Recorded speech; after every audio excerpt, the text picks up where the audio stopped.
Hey friends, Sean from Draft Therapy here, and today I am at Dog and Pony Show in Oak Park, Michigan. I'm here with the owner, Kyle Gierada. Kyle, thanks so much for having us out here. This is a place that you've been open for about 2 years, almost 2 years now. Yep. Right? We like to start and say, the first question always comes up is, how did you guys come up with the name? What was the thought behind Dog and Pony Show? Sure. Well, cheers. Thanks for having me on. We kicked around a bunch of names when we knew we were moving forward with the brewery, and we obviously Gierada Brothers Brewing didn't seem very original, seemed like a cop-out. So we started going through, different childhood memories we had. We were thinking of books we read, movies we watched. Sure. So my dad, we grew up in a house with 3 boys. My dad was a Marine. He'd come home from work and we'd be like pretty fired up and rambunctious. You can just tell my mom was like, yeah, these guys are fired up today. And he'd always say, he's like, what is this Dog and Pony Show? What is going on?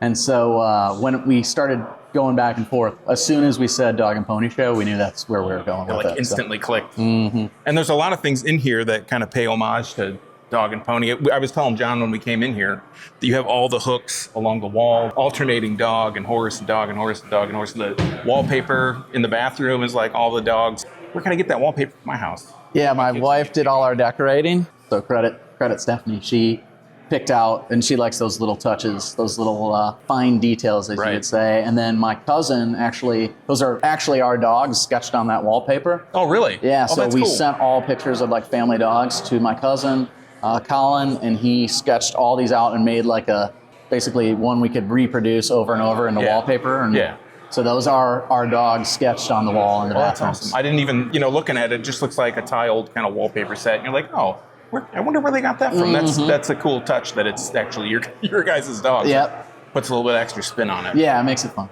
So what's the background of, like, what gave you the idea that you wanted to open a brewery in the first place? Yeah, loved craft beer for a long time, probably these 15 plus years now of enjoying craft beer.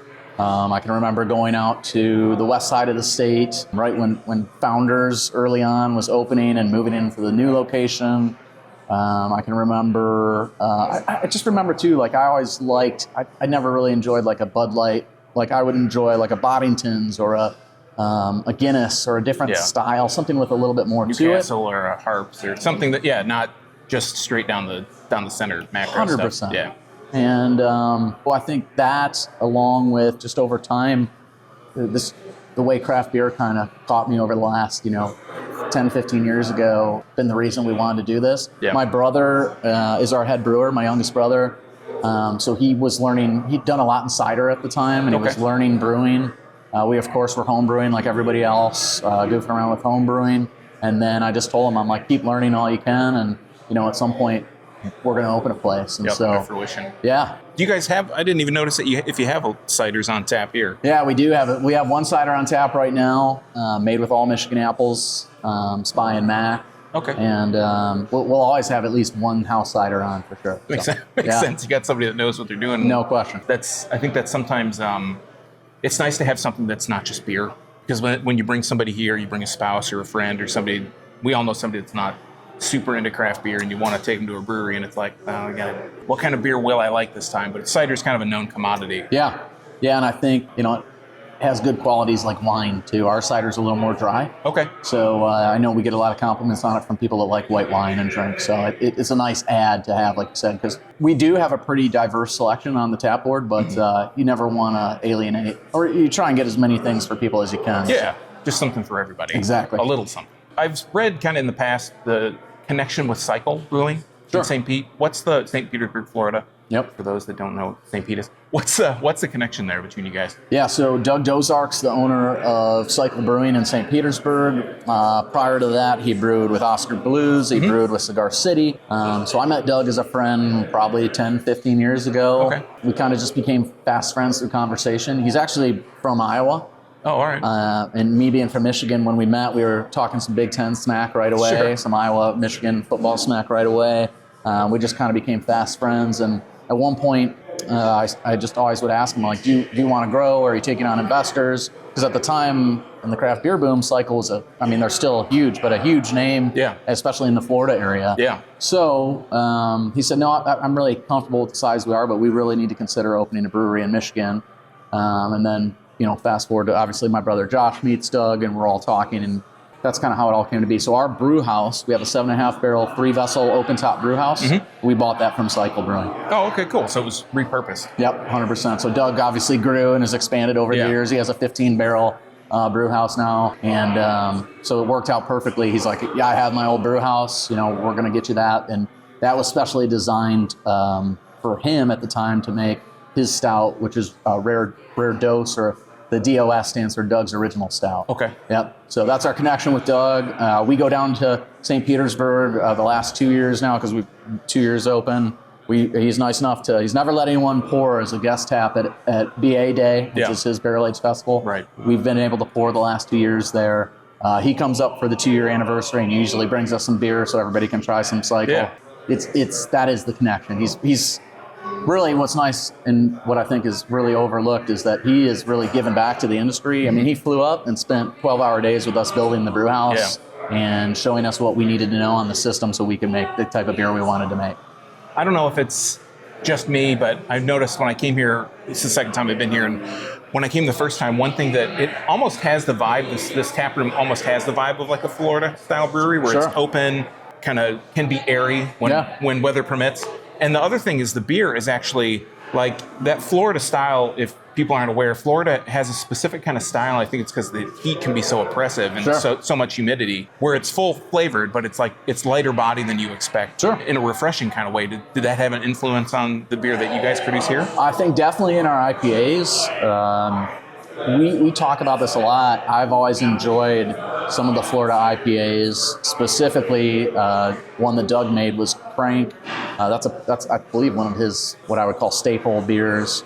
And so I always like that kind of citrus forward style of the IPA. And this is nothing against there's plenty of Midwest styles I love, obviously. But Midwest to me tends to be malt and hard bitterness at the end, which is, again, there's a ton of Midwest IPAs I like. Sure. But there's something about the first Florida IPA I had always stood out to me. So we definitely wanted to try and pull more of those citrus notes. And I think it's an easier intro to IPAs for people that aren't, you know, if you go right into that malt and it's a bitterness, you know, you've heard people describe IPAs like grass clippings or pine. Sure. I would not describe ours that way.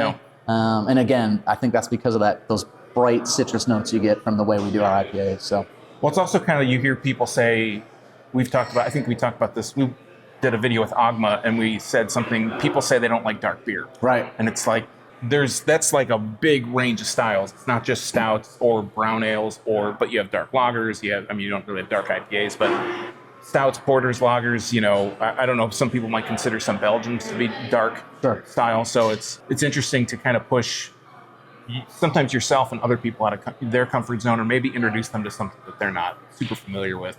I think to your point, this is another reason I love craft beer so much. Okay, this is like we're in a bubble, right? Yeah, in craft beer, absolutely. But when you zoom out in the world, people have this ability to think they like things without really trying them, or they have a preformed opinion. Yeah. That's, you know, we don't have enough beer in here to talk politics, but you know what I mean. Yeah. And that's why I love craft is I love changing people's minds when they get to try something. A beer that I think we get that a lot. We have 2 beers. One's on tap right now. One isn't. The first is that Oatmeal Raisin cookie. Yeah. So that's our brown ale, but we treated it with real raisins, real vanilla, real cinnamon.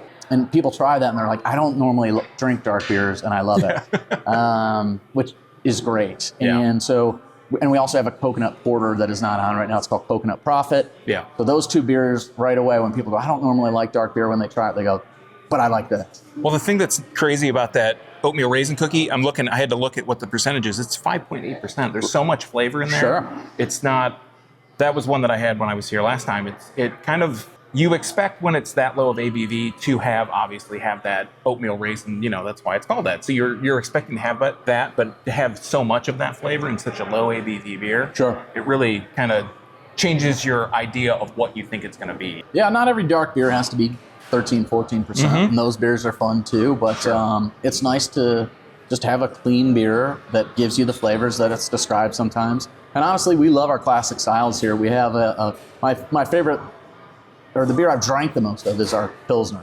We have an awesome Pilsner, Czech-style Pils, nice breadiness, dried, crisp.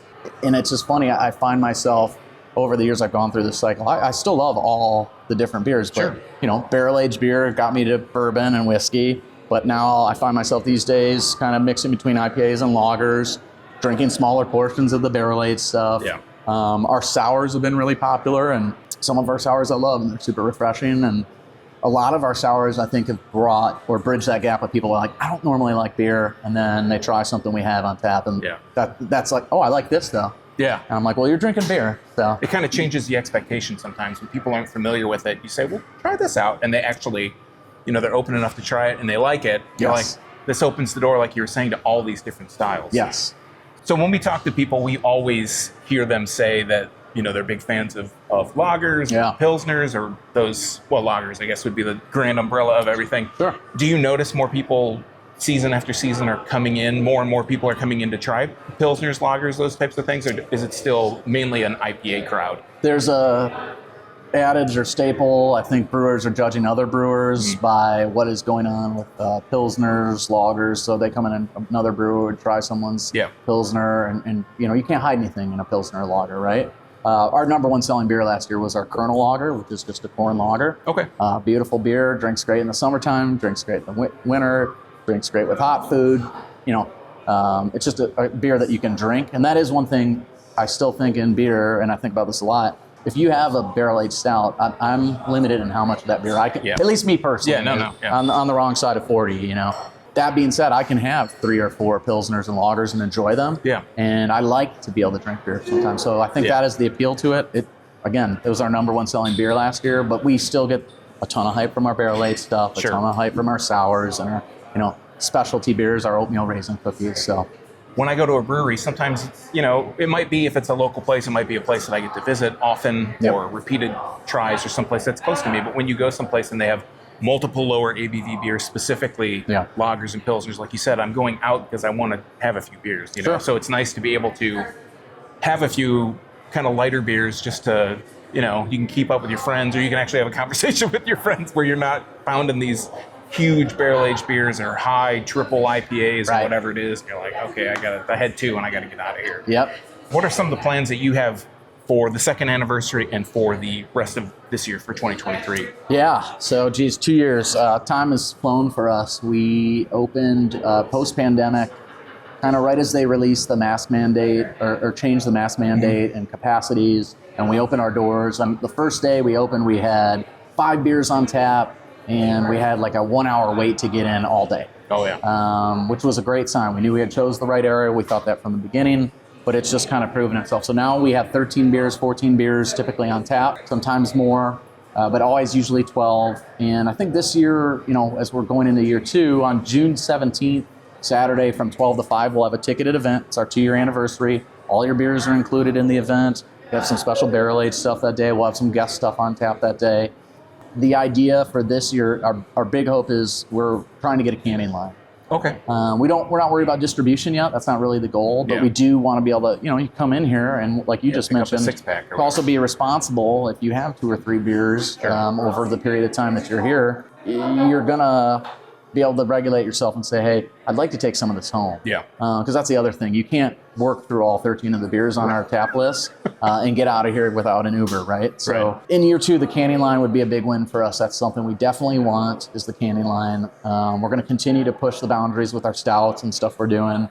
Because of the uniqueness of our brew house, we have the ability to do some things some other breweries might not. We have a 3-vessel open top system. We did a beer the other day. We're going to double, it's an IPA. We're going to double dry hop, but we're also able to double whirlpool because we have the container we can double whirlpool and just do some interesting things with the beer. So we're just going to keep trying to create drinkable beers, and we still want to have a ton of clean and crisp lagers. Again, more Pilsner, more lagers, more rice lagers, more West Coast IPAs, more cold IPAs, IPLs. Those styles, I think we still see move out the door the most. So you'll see a lot of that stuff this year on tap. And then once that kind of comes, once we finish out, let's say everything perfect world, where do you guys see yourself going in the future, going forward? Listen, the biggest goal for us will to be, I think the beer scene in the Metro Detroit area has changed totally from when I was in the beer 15 years ago. Okay, Koonin was the staple spot I would go to early on. Because we lived at 11 and John R., my wife and I did. When we were at the end of our workday and we didn't want to make reservations somewhere, we could just grab a pizza, take the food up to Koonin, sit down, relax, and have some beers. And I still love that vibe. but I really want Oak Park. This area is growing tremendously. The city of Oak Park is wonderful to us and put a ton of effort into growing this area. So I hope we continue to become a destination. I mean, ultimately, my goal would be to have a festival that brings some breweries from other states here too. Yeah. And feature some of the other great breweries in the area. I know we were just talking about this, but Urban Rest is one of my favorite breweries in the area. Great. Zach makes great beer. All the things we just talked about. Yeah. Clean, drinkable, crisp styles, right? So our hope is that we become more of a destination and keep drawing people to this Metro Detroit area. If you're a foodie or a beer lover, this is and you don't know about this area, shame on you. Yeah. You know?